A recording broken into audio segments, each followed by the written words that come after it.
नमस्कार, मैं डॉक्टर देशराज वर्मा, सह आचार्य हिंदी, राजकीय महाविद्यालय राजगढ़, अलवर, राजस्थान।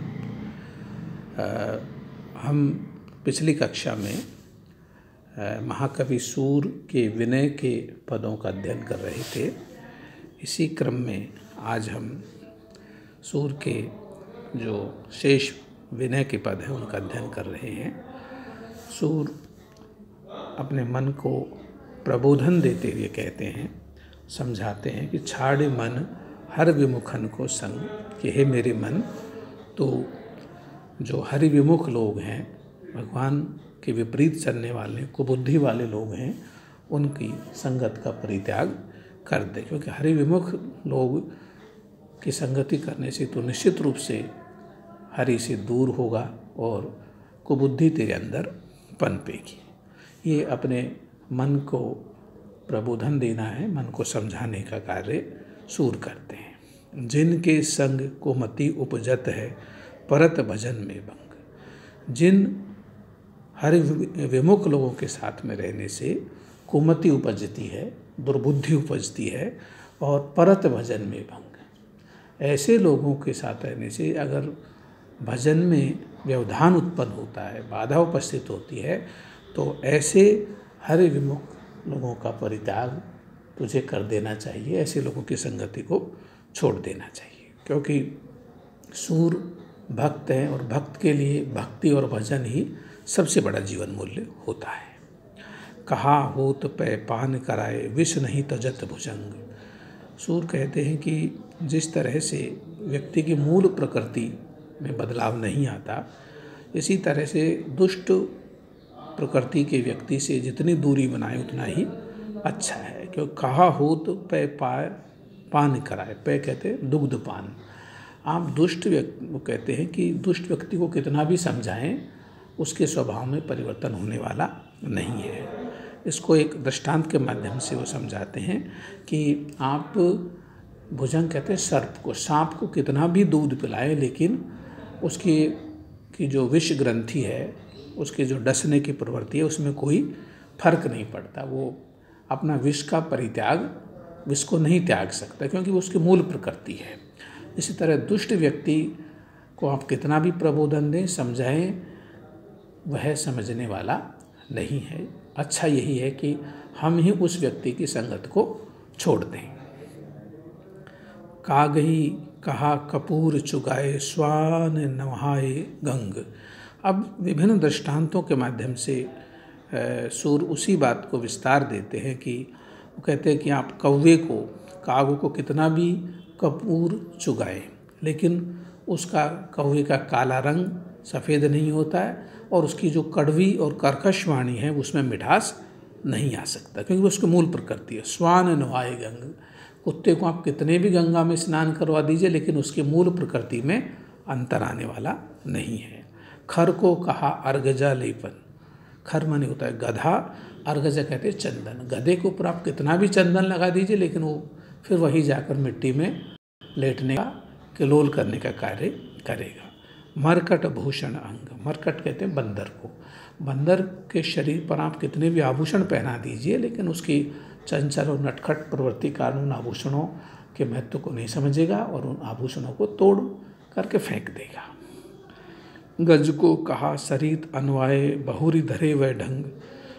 गज कहते हाथी को। हाथी को आप कितना भी स्नान करवाए, लेकिन उसकी मूल प्रकृति है वह कीचड़ को अपने सूंड में भरकर अपने ही शरीर पर उसको डालेगा और कीचड़ से नहाना वो पसंद करेगा। बहुरी धरे, फिर भी बार बार वह वही ढंग अपनाएगा उसकी, जो उसकी आदत में पड़ा हुआ है।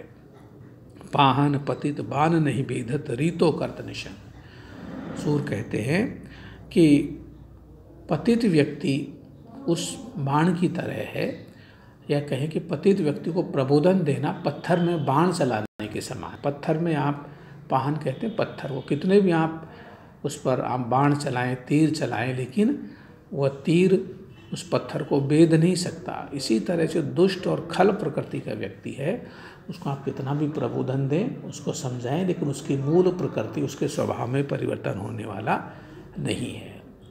निशंक कहते हैं उसके तर्कश को, भले ही आप पत्थर को बेधने के लिए अपना पूरा तरकश के तीर ही खाली कर दें, लेकिन वो पत्थर बेधने में नहीं आएगा। इसी तरह से दुष्ट व्यक्ति को आप कितना भी प्रबोधन दें, समझाएं, वो समझने वाला नहीं है। अच्छा होगा कि हम ही उस दुष्ट व्यक्ति की संगत को छोड़ दें।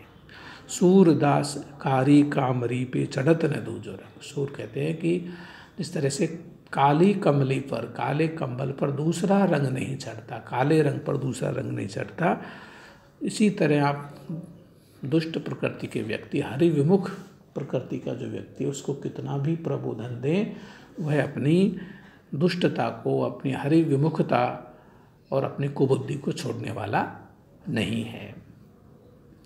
जैसे काले रंग पर कोई अन्य रंग नहीं चढ़ता, इस तरह दुष्ट व्यक्ति पर समझदारी, ज्ञान, भक्ति, भजन का रंग चढ़ने वाला नहीं होता है। इसलिए सूर कहते हैं कि छाड़ी मन हर विमुखन को संग। इसलिए मेरे मन तो ऐसे हरि विमुख लोगों की संगति को ही छोड़ते। यहाँ हम आत्म प्रबोधन, आत्मालोचन, आत्ममंथन की जो प्रकृति है या उसकी जो मूल बात है, उसको इस पद में देख सकते हैं। नेक्स्ट पद है, ये विनती का पद है कि अब मैं नाचो बहुत गोपाल। सूर्य यहाँ अपने आप को माया के खेल में या माया के नाच में नाचने के माध्यम से एक रूपक गढ़ते हैं। जिस तरह से एक नर्तक एक आभूषण, उसके एक नर्तक के एक उसकी वेशभूषा होती है, उसके आभूषण होते हैं और विभिन्न सुर ताल लय के आधार पर वो नर्तन करता है, नृत्य करता है। इसी तरह सूर कहते हैं कि हे गोपाल, हे कृष्ण, मैं इस माया के नाच को बहुत नाच चुका हूँ, अब मेरे वश की बात नहीं है। कितने ही जन्म मैंने ले लिए। काम क्रोध को पहिर चोलना। जिस तरह से नर्तक चोला पहनता है, तो मैंने काम क्रोध का चोला पहन करके नर्तक का रूप लिया। कंठ विषय की माल और गले में विषय वासनाओं की माला को मैंने धारण किया। महामोह के नूपुर बाजत। महामोह, बहुत विस्तृत और गहरे मोह के नूपुर पायल मैंने अपने पाँव में बांध करके नर्तन किया, नाच रहा हूँ। निंदा शब्द रसाल। रसाल कहते हैं मीठा, और निंदा के शब्द हैं, बुराई, निंदा, चुगली के शब्द मुझे बड़े मीठे लगते हैं। भ्रम भयो मन भयो पखावज चलत असंगत चाल। और मेरा मन पखावज की तरह जो विभिन्न सुर तालों का अतिक्रमण करके चलता है, मेरा मन भी संयमित और मर्यादित न होकर के बिल्कुल टेढ़ा मेढ़ा चलने लगा है। असंगत चाल, पखावज की तरह असंगत चाल, भ्रम से भरा हुआ मन भी ऐसी ही गति की ओर चल पड़ा है। तृष्णा नाद करत घट भीतर नाना विदित ताल। और मेरे भीतर तृष्णाएं इस माया के नर्तन और नाद में ताल दे दे करके नाच, तृष्णाएं मुझे नचाती रहती हैं। नाना विदिता, नाना प्रकार के ठुमके लगा लगा करके मैं माया के इशारे पर मैं नाचता रहा हूँ। माया को कटी फैटो बांधो। कटी मानी कमर। इस तरह से नर्तक अपने कमर प्रदेश में एक बेल्ट की तरह कमरबंद बांध लेता है, फैटा बांध लेता है। तो कहते हैं कि मैंने भी माया को कटी फैटो बांधो। मैंने माया का एक पूरा के पूरा फैटा एक कमरबंद अपनी कमर में बांध लिया है। लोभ तिलक दे भाल। और लोभ का तिलक अपने भाल कहते मस्तक पर, ललाट पर लगा लिया, क्योंकि नर्तक की एक वेशभूषा है, वो तिलक लगाता है, कटी में फेंटा बांधता है। सूर कहते हैं कि मैंने भी ऐसे ही विषय वासना और माया के नाच में नाचते हुए ऐसा वेश धारण कर लिया है। आप सूर बड़े ही इसके अंदर स्वीकारोक्ति देख सकते हैं, उसका आत्मनिवेदन है, आत्म स्वीकारोक्ति देख सकते हैं कि सूर किस तरह से अपनी बुराइयों को स्वीकार करते हैं। इसी क्रम में हम आगे देखते हैं कि सामान्य व्यक्ति अपनी बहुत सारी जो कमियां हैं उनको स्वीकार नहीं करता, दूसरे में अवगुण देखता है। लेकिन सूर की जो विलक्षणता यहाँ यह है कि वह स्वयं अपनी कमियों को उजागर करता है, उनको महसूस, उसको स्वीकार करते हैं, रियलाइज करते हैं कि मेरे अंदर ये कमी है। और ये बिल्कुल सत्य है कि जब व्यक्ति अपनी कमियों को रियलाइज करने लगता है तब उसके उस समस्या का समाधान भी होने लगता है। सूर कहते हैं कोटि के कला, कोटि कहते हैं करोड़ों, कला आछी काछी दिख रही। हे गोपाल, हे कृष्ण, मेरे आराध्य देव, तुमने मुझे कैसी कैसी करोड़ों करोड़ों कलाएं दिखाई हैं। मैं कितना भटका हूँ, जल थल सुध नहीं काल, मुझे न जल की सुधि है, न थल की है, न काल कहते समय की, और काल माने मृत्यु का भी मुझे कोई भान नहीं है। मैं विषय वासनाओं से प्रेरित होकर माया का नाच, माया के इशारे पर नाच रहा हूँ और विभिन्न प्रकार के क्रियाकलाप कर रहा हूँ।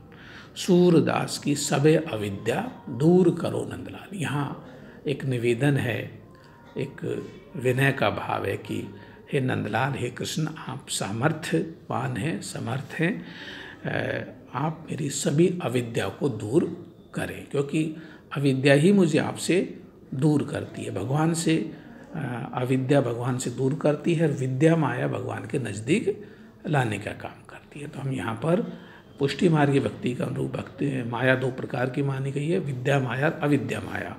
तो यहाँ अविद्या माया के अधीन होकर जो कार्य करने वाला जो संसारी व्यक्ति है वो भगवान से विमुख हो जाता है। सूर्य इस बात को स्वीकार करते हैं कि मैं बहुत नाच चुका हूँ संसार में, मैं बहुत एक तरह से रंग गया हूँ, डूब गया हूँ, माया का नाच चुका हूँ, लेकिन मुझे तृप्ति नहीं है।